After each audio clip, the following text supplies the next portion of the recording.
साथियों, एहसास student classes की ऑनलाइन कक्षा में आपका स्वागत है।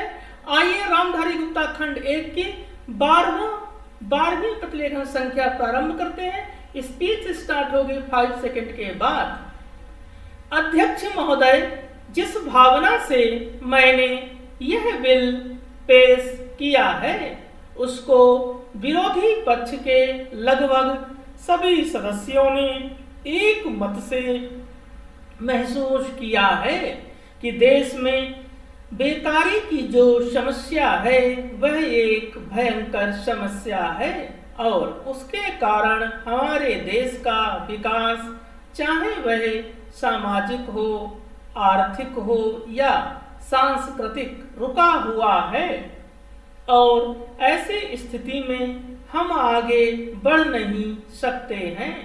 इसी प्रकार से इस परिस्थिति का निर्माण हम पिछले 54 वर्षों से देख रहे हैं। मंत्री महोदय ने यहाँ पर अभी कहा कि राष्ट्रपति इस काम को नहीं कर सकते हैं क्योंकि वह उनके अधिकार के बाहर है। आप राज्यों में राज्यपाल शासन स्थापित करते हैं। जब यह देखते हैं कि किसी राज्य में वहाँ की व्यवस्था, वहाँ का विकास ठीक नहीं हो रहा है, जब किसी राज्य में गड़बड़ी फैल रही हो, विकास का काम समाप्त हो गया हो और जिम्मेदारी से लोग काम ना करते हों, तो वहाँ पर राज्यपाल शासन स्थापित किया जाता है। ऐसे बहुत से उदाहरण हमारे देश में मौजूद हैं। उसी प्रकार से हमारे राष्ट्रपति हैं और अगर देश में इस तरह की स्थिति वर्षों तक चले तो कोई कारण नहीं है। आपात के रूप में राष्ट्रपति इस देश की सुरक्षा के लिए, इस देश की उन्नति के लिए जिम्मेदारी अपने हाथ में ना ले सके। हमारे भाइयों ने बहुत से उदाहरण दिए हैं कि राज्यों में संयुक्त सरकारें नहीं चली, लेकिन उसके पीछे राजनीतिक हथकंडे थे। अगर कोई राजनीतिक पार्टी जिम्मेदारी से काम नहीं करती तो विधान में यह स्पष्ट है कि राष्ट्रपति शासन अपने हाथ में लें।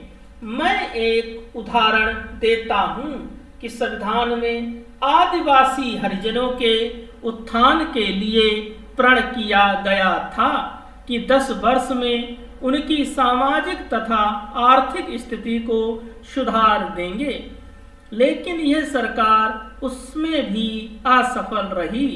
उसको एक बार 10 वर्ष के लिए बढ़ाया गया और दोबारा फिर 10 वर्ष के लिए बढ़ाया गया। इसी तरह से उसको बढ़ाते जा रहे हैं, लेकिन उनकी आर्थिक और सामाजिक उन्नति आप नहीं कर पाए हैं। इस काम में सरकार बिल्कुल असफल हुई है। पिछली बार सरकार पर अविश्वास का प्रस्ताव भी आया था और वह पास होने वाला था। एक बहुत ही इसलिए मेरा कहना है कि हमारे देश में यह जो बेकारी की समस्या है वह एक बहुत ही भयंकर समस्या है।